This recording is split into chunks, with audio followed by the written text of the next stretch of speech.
और वर्तमान में केंद्रीय मंत्री सामाजिक न्याय अधिकारिता मंत्री हमारे मध्य में पहुंचे हैं और हमारे साथ साथ हमारे भारतीय जनता पार्टी के नाम बताओ। आदरणीय डॉक्टर वीरेंद्र पाल जी और हमारे बीच में भारतीय जनता पार्टी के प्रदेश के उपाध्यक्ष और पूर्व में मंत्री हमारी आदरणीय श्री मनीष ग्रोवर जी, भारतीय जनता पार्टी शिक्षक प्रकोष्ठ के प्रदेश के अध्यक्ष आदरणीय मदन गोयल जी, हमारे झुंझुनू जिला अध्यक्ष आदरणीय अजय बंसल जी, हमारे भारतीय जनता पार्टी के प्रदेश के सह मीडिया प्रभारी आदरणीय श्री शमशेर खरग जी, हमारी आशा शर्मा जी जिले की उपाध्यक्ष है, सभी कार्यकर्ता बंधुओं, सभी पत्रकारों बंधुओं का आपका हार्दिक अभिनंदन है, आपका स्वागत है। अब मैं प्रार्थना करूंगा आदरणीय मंत्री जी से कि हम सबको संबोधित करें। हमारे बीच में जिला के महामंत्री आदरणीय राजेश भालोट जी भी उपस्थित हैं, हमारे मंडल के महामंत्री श्री वर्मा जी भी यहाँ पर उपस्थित है, सभी कार्यकर्ता उपस्थित है। मेरी प्रार्थना आदरणीय मंत्री जी से आप मीडिया को संबोधित करें। आदरणीय मंत्री जी, सबसे पहले मैं आप सभी को बसंत पंचमी के पावन पर्व के अवसर पर आप सभी को हार्दिक शुभकामनाएं देते हैं। हरियाणा की धरती पर आज सर छोटू राम जी की जयंती का भी पावन दिन है। मैं इस पवित्र अवसर पर मैं उनको नमन करता हूं और आप सभी को उनके जन्मदिवस की शुभकामनाएं भी देता हूं। मित्रों, किसी भी देश के विकास में वहां के युवाओं का, गरीबों का, किसानों का, इनको बुनियादी मूलभूत सुविधाएं सरकार के द्वारा बेहतर प्रबंधन के द्वारा उपलब्ध कराई जाती हैं, तो ये अपने साथ ही साथ जब ये सामर्थ्यवान होते हैं तो ये अपने साथ ही साथ अपना विकास और देश के विकास में भी महत्वपूर्ण योगदान देते हैं। आदरणीय प्रधानमंत्री नरेंद्र मोदी जी के कुशल नेतृत्व में सरकार इस दिशा में काफी जागरूकता के साथ में काम कर रही है।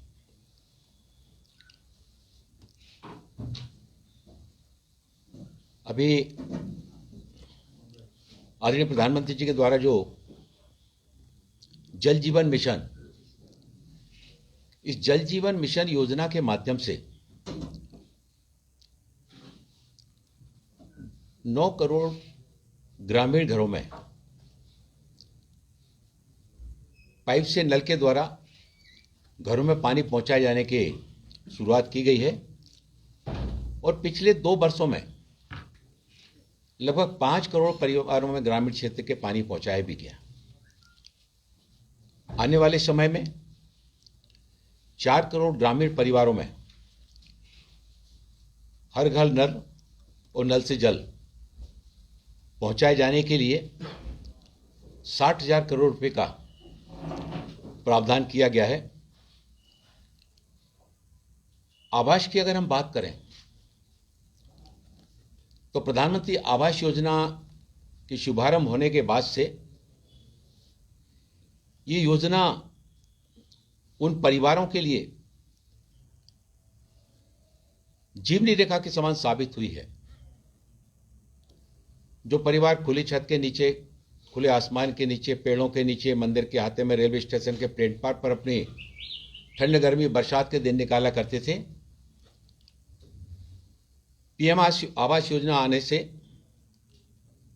जब लोगों को अपनी छत मिली, उनकी जीवन शैली में व्यापक बदलाव आया और इस बार 80 लाख परिवारों में आवास योजना को पहुंचाने के लिए 48,000 करोड़ रुपए का प्रावधान किया गया। हम बात चाहे जल जीवन मिशन की बात करें, प्रधानमंत्री आयुष्मान भारत की बात करें, प्रधानमंत्री आयुष्मान भारत योजना से 5 लाख रुपए तक का इलाज कराने के लिए जो सुविधा प्रदान की गई, बहुत बड़ी संख्या में अब लोग हमको ऐसे मिलते हैं। किसी का किडनी का इलाज होना है, किसी का हृदय रोग का इलाज होना है, कैंसर का इलाज होना है। गरीबों के लिए ये योजना संजीवनी के समान साबित हुई है। और वो गरीब व्यक्ति जो दिन भर अपना परिश्रम करके अपने परिवार की रोजी रोटी चलाता था, जब उसके परिवार में किसी सदस्य को ऐसी गंभीर बीमारी हो जाती थी तो वो किंकरता भी विमूढ़ हो जाता था कि कैसे इस संकट के सामने से निकला जाए। आदरणीय प्रधानमंत्री जी ने इस क्षेत्र में काफी व्यापक सोच के साथ में इस काम को आगे बढ़ाया है। आकांक्षी जिले, एस्पिरेशनल डिस्ट्रिक्ट, ऐसे जिले जो पीछे रह गए हैं उनको बराबरी पर लाने के लिए 112 जिलों में, आकांक्षी जिलों में, वहां पर सड़कों का बेहतर प्रबंधन हो, शिक्षा की अच्छी सुविधाएं हो, स्वास्थ्य के सुविधाएं वहां पर हों और उनको भी बाकी जिलों के समान शिक्षा, सड़क, स्वास्थ्य के बारे में बराबरी पर लाने के लिए जो शुरुआत की गई, आज दृश्य बदल रहा है। इस आकांक्षी जिलों की योजना में जिन जिलों को शामिल किया गया, वहां पर लोग तेजी से उस बदलाव को अनुभव कर रहे हैं और वो भी जिले अब विकास की दौड़ में आगे बढ़ने लगे हैं। हमारे देश के जो सीमावर्ती गांव हैं, पड़ोसी राष्ट्रों की सीमाओं से लगे हुए हमारे जो अंतिम छोर पर अंतिम गांव हैं, ऐसे गांव का विकास करने के लिए भी इस बार विशेष रूप से उनके लिए कार्य योजना बनाई गई। वो जब सीमावर्ती हमारे जो अंतिम छोर के गांव हैं, वहां पर सड़कों का विकास, वहां बेहतर स्वास्थ्य की सुविधाएं, वहां पर शिक्षा के प्रबंध, और जब इस तरह से रोड कनेक्टिविटी को और बाकी सुविधाओं का जब विस्तार वहां पर होगा, इससे वहां पर पर्यटन को भी बढ़ावा मिलेगा और वहां रोजगार के नए अवसरों का भी सृजन होगा। वो जब हमारे सीमावर्ती गांव, वहां पर जब सुविधाओं का विस्तार होगा, वहां के बच्चों को अच्छी शिक्षा की जब सुविधाएं वहां पर मिलेंगी, तो वहां के बच्चे भी शिक्षित होकर सेना में जाने के लिए उनके लिए रास्ते, मार्ग प्रशस्त होंगे और एक राष्ट्र रक्षा अभियान, इस राष्ट्र रक्षा अभियान में पर्वतमाला परियोजना की जो बात आई है, तो हमारे हिमालयन सारी पर्वतमाला श्रेणियों में वहां पर जो लोग रहते हैं, अभी सैनिकों की सुविधाओं की दृष्टि से वहां पर सड़कों का, पुलों का इस पर्वतमाला योजना के अंतर्गत निर्माण कार्य कराए जाने की जो पहल हो रही है, इससे हमारी सैन्य गतिविधियों को आसानी से वहां तक पहुंचाने में जहां सुविधा होगी, उसके साथ ही साथ वहां पर रहने वाले लोगों के लिए भी इन सारी सुविधाओं का बेहतर ढंग से लाभ मिल सकेगा और हमारे देश के लोग उन क्षेत्रों तक आसानी से वहां पर जा सकेंगे, जिससे वहां पर्यटन को बढ़ावा मिलेगा और पर्यटन को बढ़ावा मिलने के साथ ही साथ पर्यावरण की सुरक्षा भी होगी। लोग भी अभी सड़कों के नेटवर्क के अभाव में जो वहां पर नहीं पहुंच पाते थे, लोग वहां पर जा सकेंगे, अपने देश की सीमाओं को, उनके बारे में जानकारी उनको मिल सकेगी। कृषि को टेक्नोलॉजी आधारित और केमिकल मुक्त बनाए जाने के लिए विशेष कार्य योजना, उसकी भी शुरुआत की गई है।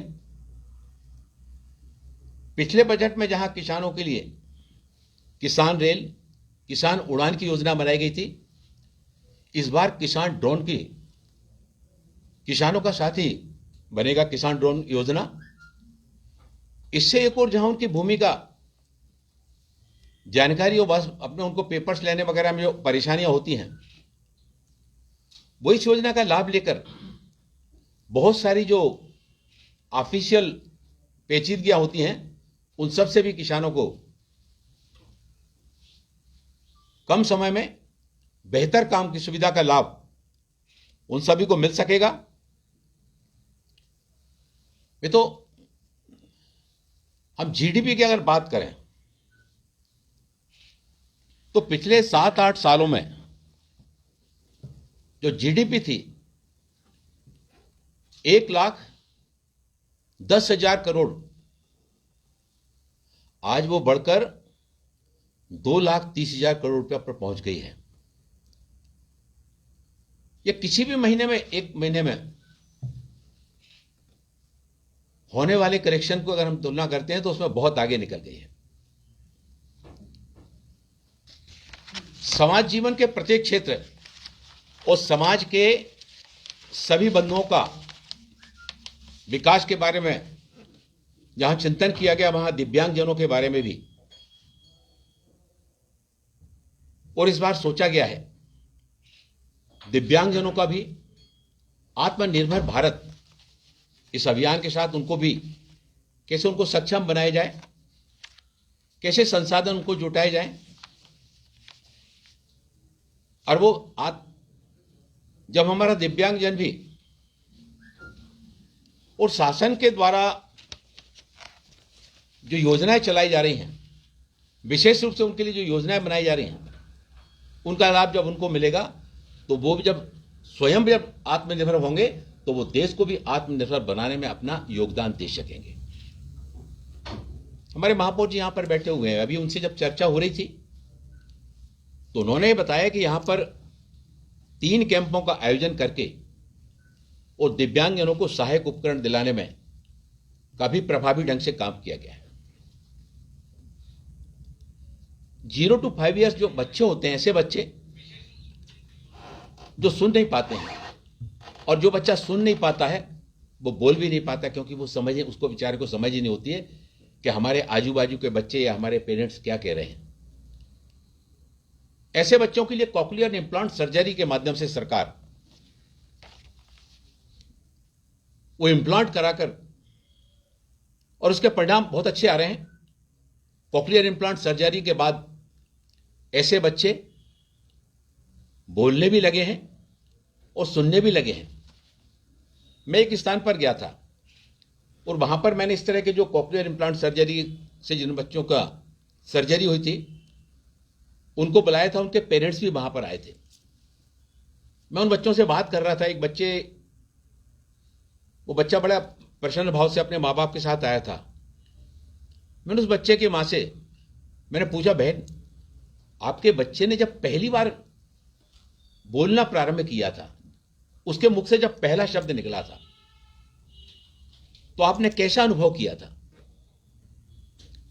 उस बहन की और उस बहन के जो पति थे उनकी आंखों से आंसू आ गए कि जब हम लोग तो बड़े निराश हो गए थे, लेकिन जब बच्चे ने पहली बार शब्द निकाला, पापा कहा, तो बोले हमारे जीवन की वो सबसे बड़ी खुशी के क्षण थे। ये कॉक्लियर इम्प्लांट सर्जरी में जो इंस्ट्रूमेंट है, वो इंस्ट्रूमेंट अभी तक बाहर से आता था, लेकिन अभी उसको यही देश में बनाए जाने का कार्य बहुत तेजी से हो रहा है और कुछ समय में हम अपने ही देश में बनी हुई उस इंस्ट्रूमेंट से बच्चों के कॉक्लियर इम्प्लांट सर्जरी कर सकेंगे, जिसमें लगभग 6 लाख रुपए का खर्च आता है और उसमें बहुत बड़ा पैसा लगता है। उस इम्प्लांट में जो इंस्ट्रूमेंट लगता है, वो इंस्ट्रूमेंट जब हमारे देश में बनेगा तो न केवल हम आत्मनिर्भरता की तरफ बढ़ेंगे, बल्कि जितनी संख्या में अभी बच्चों को लगाया जाता है उससे कई गुना ज्यादा संख्या में हम इस कार्य को आगे बढ़ा सकेंगे। लगभग 4,000 बच्चों का उस तरह से कॉक्लियर इम्प्लांट सर्जरी के माध्यम से उनको इस योजना का लाभ दिलाया गया। इस बार मैं नेचुरल फार्मिंग के जरिए गंगा नदी जी के किनारे हम उत्तराखंड की बात करें, उत्तर प्रदेश की बात करें, बिहार की, झारखंड की, पश्चिम बंगाल की बात करें, तो गंगा जी के किनारे 5 किलोमीटर अराउंड सर्किल में लगभग 2500 किलोमीटर में नेचुरल फार्मिंग के काम को आगे बढ़ाया जाएगा। और इस नेचुरल फार्मिंग से जहां उस गंगा नदी की संस्कृति को जहां संरक्षण किया जाएगा, वहीं कृषि के क्षेत्र में भी और प्राकृतिक तरीके से खेती के कार्य को आगे बढ़ाया जाएगा। स्टार्टअप के जरिए और हमारे युवाओं के लिए टैक्स बेनिफिट योजना के माध्यम से ज्यादा बड़ी संख्या में युवा स्टार्टअप के माध्यम से इस क्षेत्र में आगे आए। हमने कोविड के पीरियड में भी हमने देखा, कोविड काल के दौरान भी बहुत बड़ी संख्या में युवाओं ने स्टार्टअप प्रारंभ किए और उन्होंने अपना स्टार्टअप प्रारंभ नहीं किया, बल्कि बहुत बड़ी मात्रा में दूसरे युवाओं को रोजगार देने का भी काम किया। और इसी काम को आगे बढ़ाए जाने का काम इस कोविड काम में जो हुआ उसको और आगे बढ़ाया जा रहा है। एमएससी के माध्यम से भी, एमएससी के क्षेत्र में जो व्यापक संभावना है, एमएससी के क्षेत्र को इस बार प्रभावी ढंग से आगे बढ़ाया जा रहा है। और जहां कोविड काल में इसको काफी सक्षमता से आगे बढ़ाया गया, जिसमें लगभग 6 करोड़ नौकरियों को सुरक्षित रखा गया और 1.5 करोड़ लोगों को जो है ना उनकी आजीविका वो संरक्षित की गई। इसके माध्यम से आने वाले समय में एमएससी के क्षेत्र को और भी ज्यादा प्रभावी ढंग से सक्षमता के साथ में उसको आगे बढ़ाकर हमारे देश का युवा अपना स्वयं का स्टार्टअप करते हुए जहां एक और देश के विकास में अपना योगदान देगा, वहीं और युवाओं को उस कार्य के साथ में जोड़ते हुए आजीविका के नए नए अवसरों का सृजन वहां पर होगा। और कोविड काल में जो छोटे उद्यमी हैं, इनके लिए इमरजेंसी क्रेडिट गारंटी, ये काम प्रारंभ होने से और बड़ी संख्या में लोग बाग एमएसएमई के क्षेत्र में आगे आ रहे हैं। 2014 में अगर हम हाईवेज की बात करें तो 2014 तक 70 सालों में 90,000 किलोमीटर नेशनल हाईवे का निर्माण कार्य हुआ। लेकिन हम पिछले 7 वर्ष की अगर बात करें तो पिछले 7 वर्षों में 50,000 किलोमीटर नेशनल हाईवे का निर्माण कार्य हुआ। 2022-23 में लगभग 25,000 किलोमीटर नेशनल हाईवे का काम वो होने वाला है। किसी भी देश के विकास में सड़कें और रेलों का नेटवर्क जितना प्रभावी ढंग से सड़कों और रेलवे के नेटवर्क को बढ़ाया जाता है, उस देश के विकास में ये सड़कें और रेलें उतना ही अपना महत्वपूर्ण योगदान देती हैं। जैसा कि पिछले बार मैंने बताया कि पिछले बार किसान रेल और किसान उड़ान के माध्यम से किसान अपने द्वारा उत्पादित वस्तुओं को कम समय में उन स्थानों पर पहुंचा सके, बड़ी मंडियों तक, और उनको बेचकर वो शीघ्र अपना लाभ ले सके। जो जल्द नष्ट होने वाली शक्तियां, जो सामान रहता है, वो जल्द नष्ट होने वाला सामान इसके पहले किसान जब ट्रकों के माध्यम से दूसरे संस्थानों से भेजता था तो ज्यादा दूर के स्थानों पर नहीं पहुंचा पाता था। लेकिन इन सुविधाओं के प्रारंभ होने से आज हमारा हिमाचल प्रदेश का किसान, उसके यहाँ कोई निर्मित चीज है, उसको किसान उड़ान योजना का लाभ लेकर वो मुंबई पहुंचा पा रहा है, बेंगलोर पहुंचा पा रहा है। और अब किसान ड्रोन के माध्यम से वो उसके काम को और भी ज्यादा आसान बनाने का शुरुआत की गई है। पोस्ट ऑफिस के खाते अभी तक पोस्ट ऑफिस तक सीमित रहता था, लेकिन अब पोस्ट ऑफिस के खातों को मोबाइल की बैंकिंग, इंटरनेट बैंकिंग और इन सब की सुविधाओं का लाभ, कोई व्यक्ति का पीडीएफ का खाता है या सुकन्या समृद्धि योजना का खाता है, तो वो दूसरे बैंकों के माध्यम से भी और पोस्ट ऑफिस में अपना पैसा वहां पर पहुंचा सकेगा। उसको वहां पर जाने की आवश्यकता नहीं पड़ेगी। सभी गांव को ऑप्टिकल फाइबर कनेक्टिविटी के माध्यम से और जोड़े जाने के लिए इस बार शुरुआत की जा रही है। आदरणीय प्रधानमंत्री जी ने जो 15 अगस्त के भाषण में जो बात कही थी, प्रधानमंत्री गति शक्ति योजना, इस प्रधानमंत्री गति शक्ति योजना के माध्यम से 2022-23 में 25,000 किलोमीटर नेशनल हाईवे जहां की ओर बनाए जाएंगे, वहीं प्रधानमंत्री गति शक्ति योजना से और कार्गो की संख्या भी इस बार बढ़ाई जा रही है, जिससे व्यापारिक गतिविधियों को तीव्रता के साथ में आगे बढ़ाया जा सके। और जैसा कि प्रधानमंत्री आवास योजना की बात मैंने पूर्व में कही, ये प्रधानमंत्री आवास योजना में एक परिवार में गया। पिछले बार मैं एक प्रदेश में जब दौरा करने के लिए गया, मैं जा रहा था तो हमारे साथ जो प्रशासनिक अधिकारी थे, उन प्रशासनिक अधिकारियों से मैंने एक स्थान पर कहा कि गाड़ी को रोकिए। पहाड़ी पर एक मकान बना था।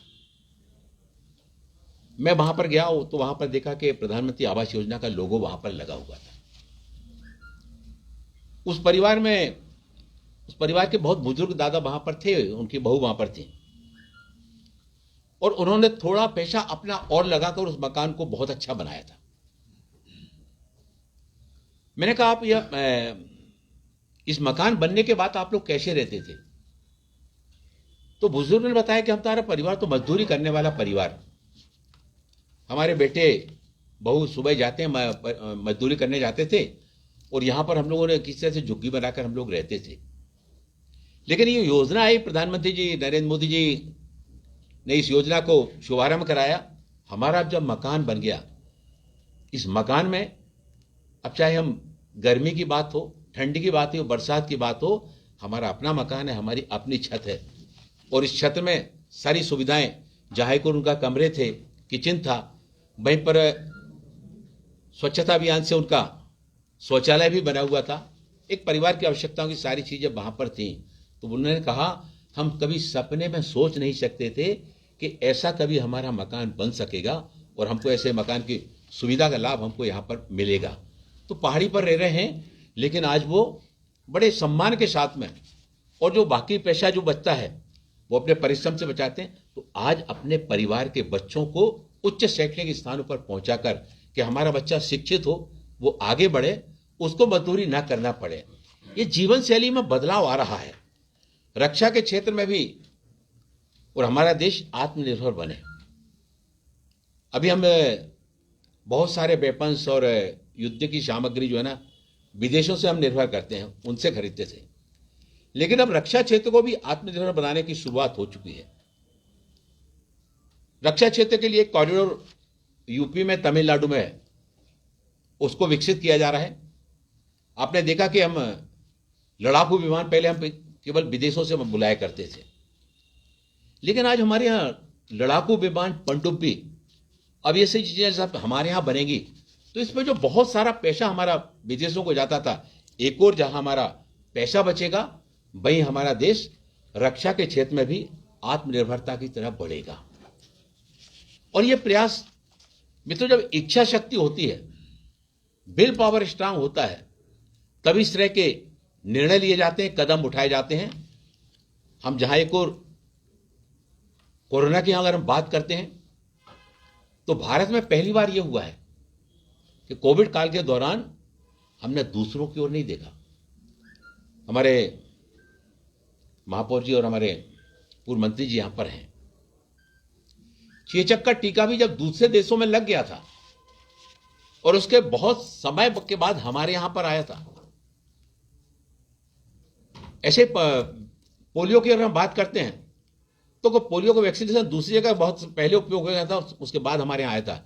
लेकिन यह पहली बार हुआ आदरणीय प्रधानमंत्री नरेंद्र मोदी जी के कुशल नेतृत्व में, जब कोविड काल आया, तो उन्होंने इस कोविड काल में न केवल शासकीय प्रयासों से, बल्कि समाज से आह्वान किया, और समाज सेवी संस्थाएं भी इस क्षेत्र में बड़ी संख्या में आगे आई, और हमारे साइंटिस्टों ने अनुसंधान करके वैक्सीन, हमारे देश में ही बनी वैक्सीन, और हमारे देश में हमने उसका उपयोग किया। लगभग 165 करोड़ से ज्यादा वैक्सीनेशन का काम हो चुका है। अब ये तीसरी लहर कोविड की जो आई, इसमें बड़ा नुकसान होने से अगर हमारा देश बच सका है, तो लोगों ने जो दोनों डोज वैक्सीनेशन के ले लिए, इसी कारण से वो तीसरी लहर से हमारा देश बच सका है। तो हर क्षेत्र में आज आत्मनिर्भरता की तरफ कदम बढ़ाने का काम आदरणीय प्रधानमंत्री जी के कुशल नेतृत्व में किया जा रहा है। वो बात चाहे रक्षा क्षेत्र की हो, चाहे स्वास्थ्य के क्षेत्र की बात हो, चाहे बाकी एमएससी की बात हो, हर क्षेत्र में एक और जहां उस क्षेत्र में की व्यापक संभावनाओं को तलाशते हुए वहां पर कैसे समाज का सहभागिता जोड़ी जा सकती है। मैं कोविड में मैंने देखा कि समाज सेवी संस्थाएं बड़ी मात्रा में आगे आई। जो व्यक्तिगत रूप से लोग सक्षम थे उन्होंने भी कोविड के दौरान अपना योगदान दिया। मैं मध्य प्रदेश से आता हूं। मध्य प्रदेश में जितने भी सीमावर्ती जिले थे जहां दूसरे राज्यों से आकर वो लोग जा रहे थे, तो चाहे इंदौर की बात हो, चाहे छिंदवाड़ा की बात हो, सतना की बात हो, रीवा की बात हो, मेरे छतरपुर जिले की बात हो, सारे स्थानों पर और वहां पर लोगों ने आकर वहां से निकलने वाले लोगों के लिए उनके लिए वहां पर स्नान की व्यवस्थाएं, वहां इनके लिए भोजन की व्यवस्थाएं।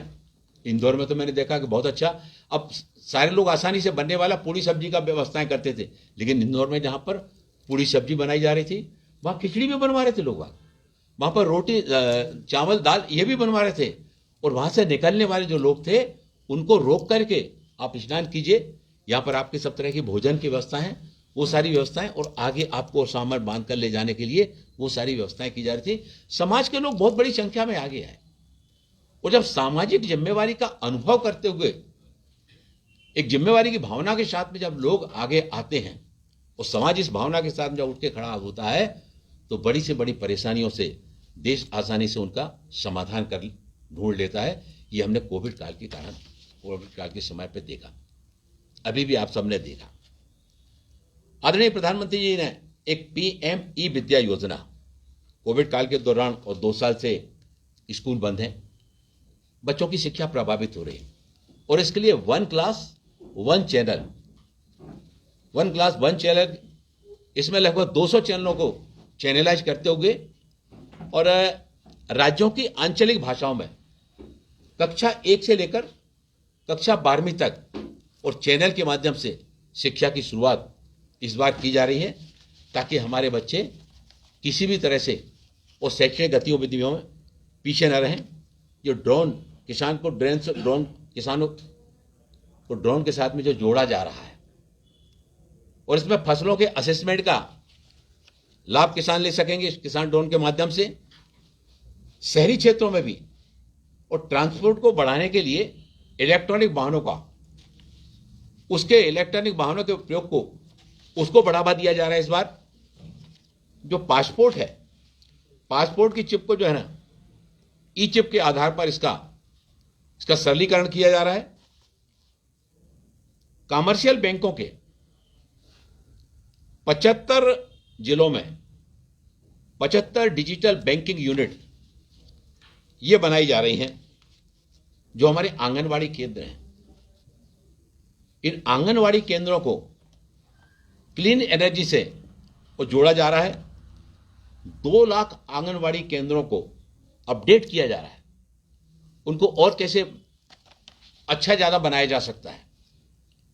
और आंगनवाड़ी के माध्यम से जहां एक और कुपोषण को दूर करने का लक्ष्य, वहीं पर बचपन से ही जहां एक और बच्चों के जो कम वजन वाले बच्चे होते हैं, जो एनीमिक बच्चे होते हैं, उनको किस तरह का पोषण आहार देकर उनको कैसे कुपोषण से बचाया जाए। और इसलिए इस बार 200 आंगनवाड़ियों को अपग्रेड करके और इस दिशा में प्रभावी रूप से कदम उठाए जा रहे हैं। सामान्य अटल बिहारी वाजपेयी जी जब देश के प्रधानमंत्री थे, उन्होंने नदियों को आपस में जोड़ने की योजना बनाई थी, लेकिन बीच का जो 10 साल का यूपीए का कार्यकाल आया, उस 10 साल में नदियों को आपस में जोड़ने के काम की योजना को ही बंद कर दिया गया था। 2014 में जब आदरणीय नरेंद्र जी देश के प्रधानमंत्री बने, उन्होंने कहा हम नदियों के आपस में जोड़ने की योजना को आगे हम बढ़ाएंगे। और मध्य प्रदेश में कैन बेतवा नदी, बुंदेलखंड का वो हिस्सा, चाहे मध्य प्रदेश का हो या उत्तर प्रदेश का, उस बुंदेलखंड के क्षेत्र में बारिश कम होती है। कई बार 2-2 साल लगातार सूखा पड़ जाता है और उससे जहां एक और सिंचाई के साधन ठप्प पड़ जाते हैं, पीने का पानी उपलब्ध नहीं होता था। केन बेतवा नदी को जोड़ने की योजना सबसे पहले चरण में ली गई थी सम्मानीय अटल जी के समय।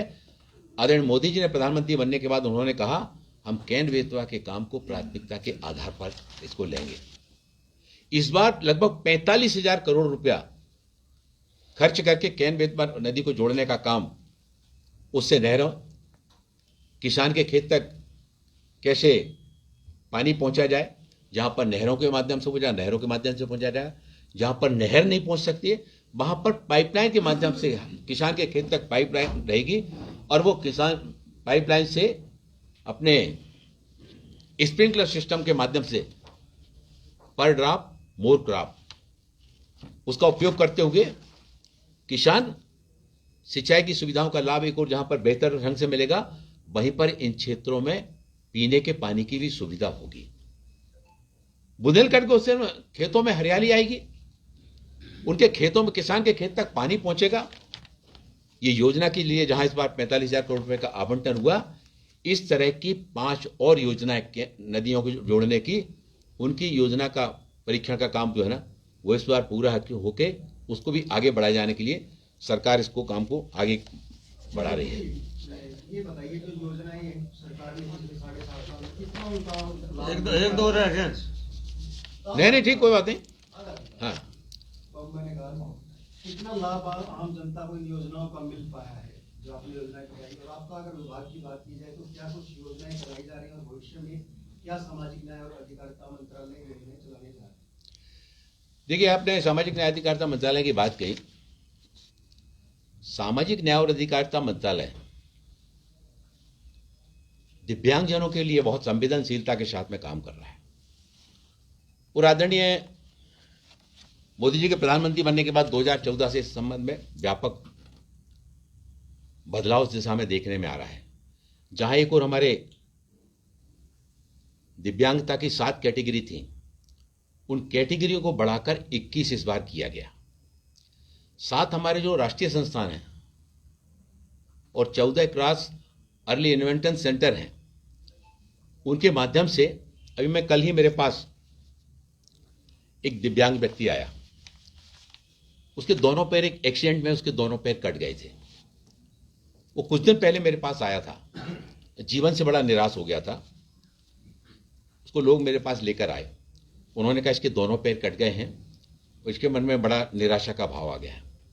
मैंने उसको तुरंत हमारा दिल्ली का जो केंद्र है वहां पर पहुंचाया, उसके पैर बन गए।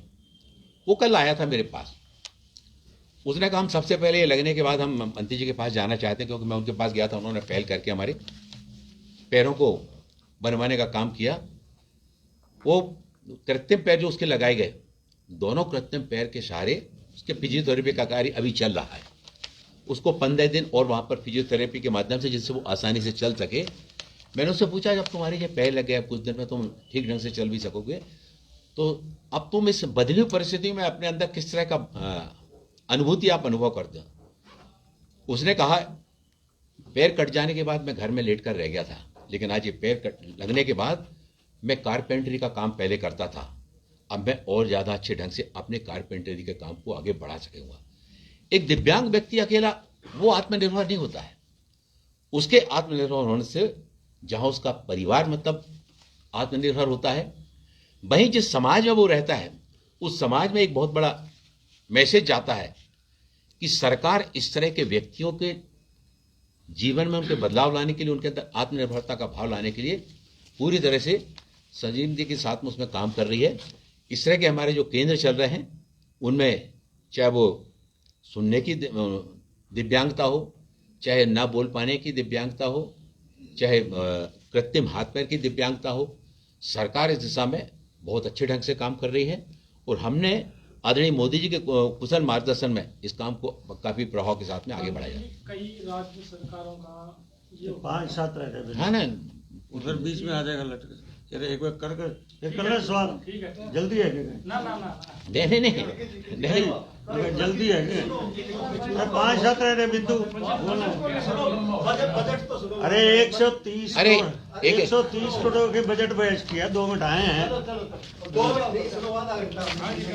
चलिए पूछिए हम तो। जो नशे का जो फ्लोरो में बढ़ रहा है उसको लेके कोई पुनर्वास की योजना मंत्रालय ने? जी हाँ, 272 जिलों को आइडेंटिफाई किया है जहां पर नशा मुक्ति को लेकर विशेष अभियान चलाए जाने की आवश्यकता है। उसमें से 100 जिलों को इस साल 2022 में 100 जिलों को पूरी तरह से नशा मुक्त बनाने के लिए और हम इस दिशा में काम कर रहे हैं। लेकिन ये काम केवल अकेले विभाग का नहीं है, इसमें स्वास्थ्य विभाग की भी भूमिका है, इसमें गृह मंत्रालय की भी भूमिका है, इसमें समाज सेवी संस्थाओं की भी भूमिका है और 25 जिलों को हम पूरी तरह से इसमें कर चुके हैं और 75 जिलों में और इस 2022 में उनको हमारा करने का लक्ष्य है। मैं अभी कश्मीर गया था, मैं कश्मीर में वहाँ जो शैक्षणिक संस्थाएं, NGO और महाविद्यालय के द्वारा जो नशा मुक्ति के अभियान प्रयास किए गए, श्रीनगर में मेरा कार्यक्रम था, अभी लगभग 20-25 दिन पहले की बात है। वहाँ पर एक माँ अपने बेटे को लेकर आई थी कि हमारा बेटा जो है ना नशे की गिरफ्त में बहुत ज़्यादा आदी हो गया है और उससे पूरे परिवार का वातावरण जो है ना काफ़ी कलहग्रस्त हो गया है, इसको पुनर्वास केंद्र में इसको भर्ती करा दीजिए। तो आज जो हमारे देश के सीमावर्ती जो राज्य हैं, जहाँ हमारे लिए बहुत बड़ी चुनौती है कि उन सीमावर्ती राज्यों से नशे का सामान जो है ना आ रहा है, एक और जहाँ इसको रोकने के लिए, वहीं दूसरी ओर नशे की आदत के शिकार लोगों के उनके पुनर्वास और उनको उन आदतों से निकालकर वो सामान्य जीवन जी सकें, आत्मनिर्भर बन सकें, समाज के और देश के विकास में अपना योगदान दे सकें। देखिए, जो सीमावर्ती राज्य जितने हैं, चाहे राजस्थान की बात करें हम, चाहे हम गुजरात की बात करें, चाहे मणिपुर की बात करें, हम असम की बात करें, अरुणाचल की बात है, जितने भी सीमावर्ती राज्य हैं वहाँ पर व्यापक मात्रा में अवैध तरीके से वहाँ और नशे के सामान वहाँ पर लाए। जिले बताएं, इसमें हरियाणा के भी हैं कुछ जिले। देखिए, 272 जिलों की सूची आप कहेंगे तो सूची आपको उपलब्ध करा दी जाएगी। सर, सबसे बड़ी चिंता इसमें यह है कि स्कूली बच्चों तक ड्रग्स पहुंच चुका है। उत्तरी भारत के सिर्फ पंजाब नहीं, हरियाणा, दिल्ली, उत्तराखंड जैसे प्रदेश के जो बच्चे, स्कूली बच्चे, वो भी ड्रग्स लेना शुरू कर चुके हैं। इसको लेकर आपके विभाग ने, मंत्रालय ने पूरी रूपरेखा तैयार की? हम लोग समय समय पर इस संबंध में जहाँ राज्य सरकारों के साथ में लगातार बात करते रहते हैं और वहाँ पर स्कूलों में, कॉलेजों में बच्चों को, जो इस तरह के बच्चे आदत के शिकार हो गए हैं, उन बच्चों की काउंसलिंग करके, जब काउंसलिंग की जाती है उसमें माँ बाप को भी बुलाते हैं और उनके परिवार के लोगों को भी बुलाते हैं। साथ ही साथ स्कूल में ऐसे बच्चों को चिन्हित करके काउंसलिंग के माध्यम से उसकी बुराइयों के बारे में कि यह नशा किस तरह से जीवन को खराब कर देता है, सरकार जो यहाँ स्कूलों में भी कर रही है, वहीं कॉलेजों में भी इस अभियान को चलाया जा रहा है और पुनर्वास केंद्रों के को सहायता देकर उनके माध्यम से भी ऐसे नशाग्रस्त बच्चों को सामान्य जीवन जीने के लिए प्रयास। सर, ये एक पेंशन का मुद्दा है कि आप बता रहे हो कि हमने ये उपलब्ध नहीं, लेकिन कुछ राज्य सरकारों में पेंशन बहुत लेट आ रही है, ये लगातार मांग उठ रही है। दूसरा मुद्दा पेंशन से जुड़ा हुआ है, जैसे हरियाणा में तो आती है, लगभग 30 दिन लेट आ रही है इस समय। दूसरा मुद्दा यही है पेंशन में कि परिवार पहचान पत्र बनते हैं। नहीं, आप किस तरह की पेंशन की बात कर रहे हैं? मैं जो भी आपके विभाग की पेंशन है, चाहे दिव्यांग हो या विधवा हो या, आपने जो बात कही, पेंशन राज्य सरकारों के द्वारा दी जाती है और विधवा पेंशन ये सब ग्रामीण विकास के माध्यम से दी जाती है।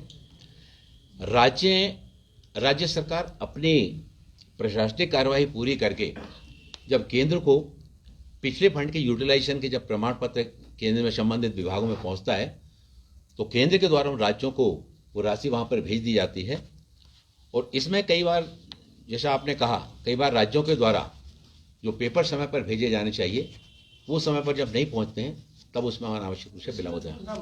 जैसे परिवार पहचान पत्र बनते हैं और इनकम जो आवेदक है उनकी इनकम कैसे भी बढ़ जाती है, अब वो कम नहीं हो रही है। जैसे किसी की 13 लाख दिखा दी, वो मजदूरी करता है, कोई झाड़ू पोंछा करता है, उसकी दिखा दी इनकम और सरकारी नौकरी, तो इन समस्याओं से कैसे जूझें? सैकड़ों परिवारों की पेंशन कट गई है जो इसी पर आश्रित थे पेंशन। देखिए, पेंशन के लिए जो बीपीएल की अनिवार्यता है, जब बीपीएल में व्यक्ति का नाम होता है तो वो पेंशन उनको मिलती है, लेकिन जो गरीबी रेखा के ऊपर जो सक्षम परिवार हैं वो इस योजना का लाभ उनको नहीं मिल पाता है। अच्छा, 5 राज्यों में जो चुनाव हो रहे हैं उसमें कैसी, खासतौर पर यूपी की बात की जाए तो कैसी स्थिति रहती है? आपने कहा कि बहुत बढ़िया सरकार काम कर रही है, तो क्या लोगों को बात समझ में आएगी? 5 राज्यों में भारतीय जनता पार्टी, आपने यूपी की बात कही, यूपी में भारतीय जनता पार्टी केवल चुनाव के समय हम लोग काम नहीं करते, हम लोग पूरे 5 साल जनता के बीच में रहकर, जनता के साथ में संवाद और संपर्क बनाकर, उनके सुख दुख के साथ में नाता जोड़ करके उनके परिवारों को कैसे योजनाओं का लाभ दिलाकर उनको जीवन में आगे बढ़ने के लिए उनको अवसर उपलब्ध कराए जाएं। उत्तर प्रदेश में बहुत अच्छी स्थिति में भारतीय जनता पार्टी है और आने वाले समय में योगी जी वहां फिर से सरकार में इनकी कितनी सीटें आएंगी? देखिए, सपा बसपा के लिए, उनके लिए राजनीति केवल चुनाव के समय करने का भाव हो सकता है, लेकिन भारतीय जनता पार्टी पूरे 5 साल जनता के लिए काम करने में विश्वास रखती है। अभी एक बूथ विस्तार योजना हमारी चल रही है, उस बूथ विस्तार योजना के माध्यम से वो राज्य जहां पर चुनाव नहीं है, वहां के भी राज्य जहां है तो वहां पर भी तो हमारे कार्यकर्ता इस बूथ विस्तार योजना के माध्यम से, चुनाव नहीं है तब भी हम लोग जनता के बीच में जाकर उस बूथ में हमारा प्रभारी होगा, उसमें हमारी बूथ की हमारी टीम होती है, वो टीम फिर उस बूथ में कितने परिवार हैं, उन परिवारों में कितने लोग हमारे साथ जुड़े हैं, जो परिवार हमारे साथ नहीं जुड़े हों उनको कैसे उनको अपने साथ में उनको जोड़ा जाए, तो उसको लगातार हम लोग पूरे समय काम करते रहते हैं। इसलिए चुनाव के समय भारतीय जनता पार्टी इस बात की कभी चिंता नहीं करती कि चुनाव आ गया अब हम उसके लिए काम करना है, ये बाकी राजनीतिक दलों का विषय हो सकता है। पाकिस्तान के एक बहुत बड़े बिजनेसमैन हैं मियां मंशा, उन्होंने कहा है कि भारत और पाकिस्तान की पर्दे के पीछे बातचीत चल रही है और जल्द ही प्रधानमंत्री मोदी पाकिस्तान का दौरा करें। देखिए, कोई किसी भी देश के किसी व्यक्ति को और बयान देने से रोका नहीं जा सकता है, लेकिन हमारी सरकार जब जहां आवश्यकता होती है उस संबंध में निर्णय लेने में हमारा शीर्ष नेतृत्व सक्षम है, सरकार भी। मंत्री जी, आपके मित्र का बयान आया है कि हबीबगंज का नाम बदलने के बाद अब होशंगाबाद और भोपाल का भी नाम बदलेंगे क्योंकि गुलामी के प्रतीक है। विश्वास सारंगी ने ये नीतिगत निर्णय है और जहां पर जनता के द्वारा इस तरह की जब डिमांड आती है, मांग आती है, उन स्थानों के ऐतिहासिक महत्व को देखते हुए, उन स्थानों के विकास में जिन व्यक्तियों के द्वारा योगदान दिया गया है, उनकी लोकप्रियता को देखते हुए जब समाज के द्वारा इस तरह की मांग उठाई जाती है तब उसके बारे में सरकार निर्णय लेती है। आरोप भगवाकरण किया जा रहा है मध्य प्रदेश में। अब इसको बयान देने से कौन किसको रोक सकता है? हम लोग भी कुछ कह सकते हैं, लेकिन उनका काम केवल इस तरह के केवल बयान देने का है, हम लोगों का काम करने का है। क्या नाम बदला जाएगा भोपाल का? भोपाल की स्टेशन का नाम तो हाँ, उसको रानी कमलावती के नाम पर रखा गया। वो आदिवासी रानी थी, उन्होंने अंग्रेजों के विरुद्ध काफी जीवटता के साथ में संघर्ष किया था, तो वो शान का प्रतीक है वहां की। मेरा सवाल राजधानी से संबंधित है, भोपाल का नाम बदला जाएगा? नहीं, अभी ऐसा कोई विचार नहीं है। अखिलेश यादव ये कह रहे हैं कि यूपी में चुनाव बीजेपी द्वारा जाति और धर्म पर लड़ रही है। जाति और धर्म के नाम पर चुनाव लड़ने की बात वो कर सकते हैं, हमारा तो स्पष्ट सोचना है हम लोगों का कि सब समाज को लिए साथ में आगे है बढ़ते जाना। हम सभी का साथ लेकर, सभी को कदम से कदम मिलाकर, और जहां एक और सरकार चलाने में विश्वास करते हैं, वहीं सरकार बनाने में भी सबका साथ लेंगे। सर, राहुल गांधी ने जिस तरीके से सदन में कहा कि हमारा विजन क्लियर नहीं है, चाइना का विजन क्लियर है भविष्य को, no comments. Rahul Gandhi event management की सरकार बता रहे, कह रहे कि खाली कुछ नहीं हो रहा, सिर्फ इवेंट मैनेजमेंट ही हो रहा है। अब उनसे तो कुछ हो ही ना रहा है। उसको अपना खुद का विजन पता नहीं। सर बजट में जिस तरह से आपने कहा कि बहुत सी सड़कों का निर्माण होगा, नेशनल हाईवेज बनाए गए, तो सर सभी सड़कों का आप लोग प्राइवेटाइजेशन कर रहे हैं, उन पे फिर टोल लग जाता है, तो उसमें तो आम जनता के लिए परेशानी होती है। नहीं, वो टोल उतने समय तक के लिए लगता है जब तक के लिए उसके मेंटेनेंस के, उसके बाद फिर रोड फ्री कर दिए जाते हैं।